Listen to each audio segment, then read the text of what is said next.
Olá, meus queridos amantes da história! Hoje nós mergulharemos em uma saga de Henriqueta Maria. É isso mesmo, a rainha que veio da França e deu dor de cabeça para metade da Inglaterra. Oi, pessoal, bora conhecer uma personagem histórica que foi tipo um furacão elegante passando pela realeza britânica? Bom, quem era ela? Henriqueta Maria nasceu em Paris em 1609, filha do famoso rei Henrique IV da França. É isso mesmo, aquele rei Henrique IV da França que levou uma facada e morreu cedo.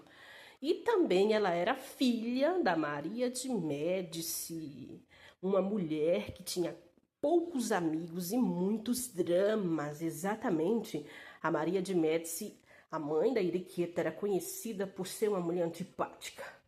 Bom, Henriqueta Maria era princesa real da França, daquelas que nascem com o título de Madame Royale e aprendem a dançar, cantar, cavalgar, tipo uma princesa da Disney, só que sem as músicas alegres da floresta. Quando ela tinha só 15 anos de idade, 15 aninhos de idade só, ela se casou com o rei Carlos I da Inglaterra. E sabe um detalhe interessante? Esse Carlos I da Inglaterra já tinha ido procurar esposa na Espanha, só que ele não sentiu nenhum tipo de atração. O casamento naquela época era obrigatório, principalmente para reis, princesas, para manter a sua dinastia. Até que ele olhou para Henriqueta num evento em Paris e ele pensou: é essa vai ser a minha vida, essa é a mulher. Ele literalmente se apaixonou por aquela florzinha do campo, linda ali na visão dele. Ele se apaixonou ou ficou ajoelhada aos pés. Então, ela foi para a Inglaterra com um caminhão de bagagens, tinha joias, vestidos bordados, móveis e até 12 padres ela levou, viu? A mudança foi tão grande, gente, tão grande a mudança dela, que parecia até uma blogueira rica dos nossos dias atuais se mudando para uma mansão nova em Londres e saindo no jornal, né? Isso. Mas tinha um problema. Henriqueta Maria era católica, minha gente. Na Inglaterra daquela época, ser católico era tipo você usar a camisa do time rival no estádio errado. Perigoso, gente. Isso fez com que ela nem pudesse ser coroada junto com o marido.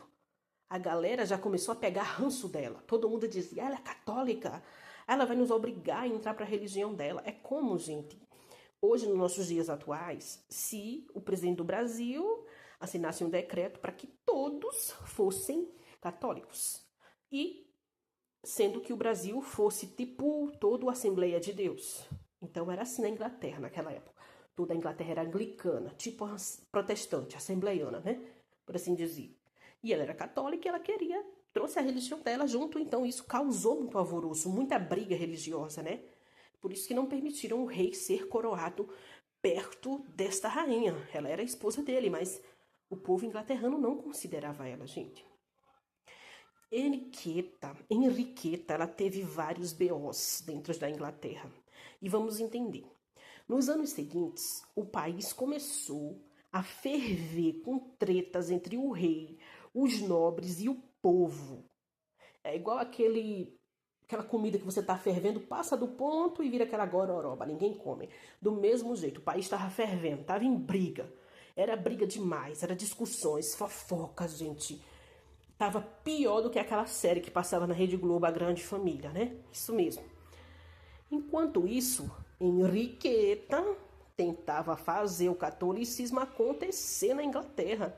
E isso deixou os protestantes doidos, gente. É como se o presidente do Brasil fosse dizer: vocês todos agora vão ser católicos. Os brasileiros tudo enlouquecessem. Não, não, não. Não, não pode. Nós somos assembleianos, tem não sei o quê.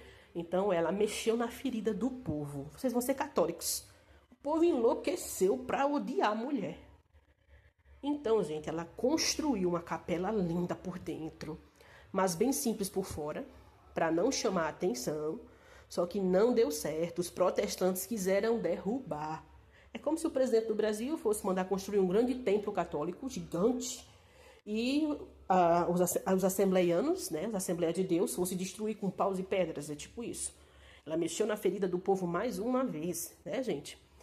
Ela também gostava muito de teatro, era um hobby para ela. Ela gostava daqueles tipos de teatro que falava de amor, falava de união das religiões, ela queria unificar, gente. Só que não se preocupe não, que não eram esses teatros de novela mexicana, não. Ela gostava de fazer o papel. E isso fazia as pessoas dizerem assim, os puritanos, né? Essa atriz é uma pecadora, interpretando aí que vai salvar a unificação, que vai falar de amor platônico. Quem é ela? Para que esse homem disse isso, gente? O resultado desse homem foi que ele perdeu as orelhas. Arrancaram as orelhas dele para ele não falar mal da rainha. Era desse jeito naquela época, gente. Você pagava na mesma hora o que fazia, não tinha isso de você entrar numa reunião, de conversar com várias autoridades e pronto. Você pagava ali mesmo. Então, gente, chegou a guerra. Para contemplar ainda mais a receita dessa feijoada, chegou a guerra. Em 1642, a coisa ficou azeda mesmo, igual aquela feijoada de um dia para o outro que não serve para nada. O rei e o parlamento estavam em pé de guerra e Henriqueta teve que fugir para a França, viu, no meio dessa briga. Porque ela não concordava com certas coisas, aí quando o circo pegou fogo, ela correu para a França para tentar resolver. Lá dentro da França, ela tentou arranjar dinheiro, tentou arranjar soldados, tentou convencer o marido dela, Carlos I, que era bastante conhecido por sua arrogância, a fazer as pazes com os escoceses, gente. O rei vivia num pé de guerra, viu? Carlos I com o parlamento, com os nobres, com o povo. Ele não estava nem aí, não. Para ele era a figura, ele era o rei, então ele não estava nem aí. O marido de Henriqueta, para ele que era a autoridade suprema, era o que ele quisesse. Ele não queria fazer as pazes com os escoceses, ele não queria ceder ao parlamento, coisa que um monarca não podia de jeito nenhum fazer. E até hoje nem pode agir assim. Mas ele resolveu desafiar. E o que aconteceu com o marido dela, Carlinhos I? O que foi que aconteceu? Nada deu certo, gente. Essa arrogância dele levou ele, sabe para onde? Ele foi preso e depois executado. Pois é, quando Henriqueta soube, ela ficou arrasada que o marido dela havia perdido a cabeça com a machadada em público. Pois é, Carlos I perdeu a cabeça com a machadada no pescoço, em público, todo mundo vendo. Mas ele tem mais uma coisa, ele não deixou de ser arrogante nem na última hora. Ele pediu casacos longos, porque fazia muito frio, para que, no dia da sua execução, ele não se tremesse e as pessoas não viessem a dizer que ele estava tremendo de medo. Gente, que arrogância, né? A arrogância dele levou ele para a machadada. Ela chegou, quando ela soube do ocorrido, o marido dela não tinha mais nem cabeça no pescoço. Ela ficou arrasada, gente. Imagina só, uma ex-rainha sem grana, quase sem amigos, morando de favor na França. Ela teve que segurar os filhos, ela teve que segurar os dramas, ela teve que segurar uma corte exilada, cheia de briga, duelo e fofoca. Parecia um episódio eterno de The Crown, mas Game of Thrones versão francesa. Se você imaginar o tanto de fofoca da época que falavam, a ex-rainha, a ex-rainha, a ex-esposa daquele rei Carlos I da Inglaterra que perdeu o pescoço. Era tipo isso, gente. Mexiam na ferida dela, porque ela realmente amava o homem, né? E ele também amava ela, mas a arrogância dele deixava a desejar. E nem por isso, gente, por causa dos sofrimentos, ela não deixou de ser mãe coruja, certo? Mesmo com a vida dela virada do avesso, ela resolveu focar na fé, focar nos filhos, principalmente na filha caçula, que ela chamava de Minette, né?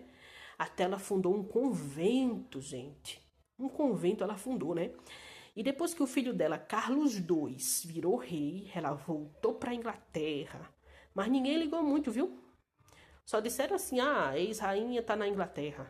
Só isso mesmo, ninguém se importou. E a mulher do arrogante perdeu a cabeça, ninguém se importou. Para eles foi qualquer coisa que aconteceu. É tipo, só fizeram 3 fogueiras, né? Pra volta dela, em homenagem. O filho dela, claro, né? cantaram, é tipo estar cantando parabéns para alguém, só ter 3 pessoas batendo palma, né? Só 3 pessoas batendo palma, é tipo isso, né? E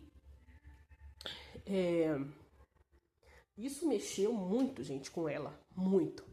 Uma mulher que foi acostumada em pompas, em honra, ser desconsiderada dessa forma, mexeu, certo, gente? E o final da vida dela não foi muito bom, gente. Ela teve que voltar para a França por motivos de doença, certo? O clima da Inglaterra, em Londres, atacou a bronquite dela. Ela sofria de bronquite, minha gente.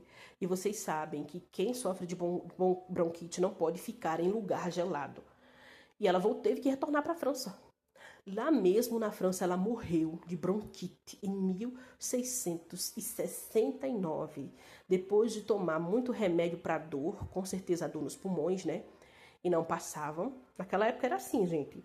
Se um rei ou princesa ou qualquer um adoecesse de bronquite, adoecesse de asma, você falecia, porque você não tinha um tratamento correto. Imagina só. Hoje em dia você sofre de asma, de uma bronquite, e você se sente péssimo, mesmo que você tome aquelas bombinhas. Imagina essa rainha, numa época que não tinha uma medicina tão elevada, morrer assim, né, gente? Morreu de uma forma que não fez valer jus o seu nome, não é isso? Como uma rainha e tudo. Então, gente, o coração dela, né, quando ela faleceu, o coração dela foi retirado do corpo e colocado num caixinha de prata, viu? Para vocês que não sabem. Foi sim. E ela foi enterrada num convento. Convento, né? Porque já que ela apoiava várias causas de convento, ela apoiava muitas causas, ela apadrinhava vários conventos, por assim dizer. Ela foi enterrada em um convento e teve o seu coração guardado nessa caixinha de prata, gente. Olha só, gente. O estado de Maryland, nos Estados Unidos, não sei se vocês já ouviram falar, mas esse estado foi batizado em homenagem a ela. Porque sim, até lá lembraram da rainha francesa católica poderosa e bagunceira. Lá eles lembraram dela, enquanto a França e a Inglaterra não lembrou. Lá ela foi lembrada. Henriqueta Maria, gente, ela foi tipo aquela tia chique que vai num jantar de família com um colar de diamantes, traz 12 padres, muda os móveis da sala e ainda quer mudar a religião da casa. Teve altos e baixos, foi rainha sem coroa, mãe dedicada e causadora oficial do século XVII, minha gente. É tipo assim, é como se ela fosse uma blogueira famosa ou uma youtuber famosa que saía nos jornais quase toda semana por causa de escândalo. É tipo isso, ela ficou conhecida como isso, a causadora do século XVII, minha gente.